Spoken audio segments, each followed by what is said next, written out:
What's the meaning of away?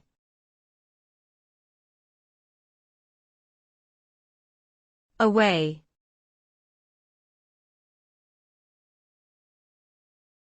Away.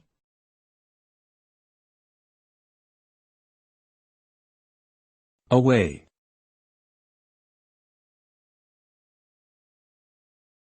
Away.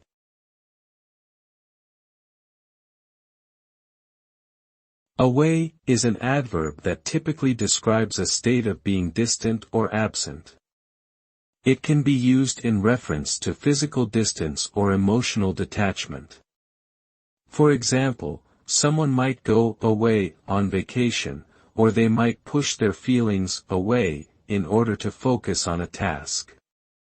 The term can also be used to indicate a direction or motion, as in, she ran away.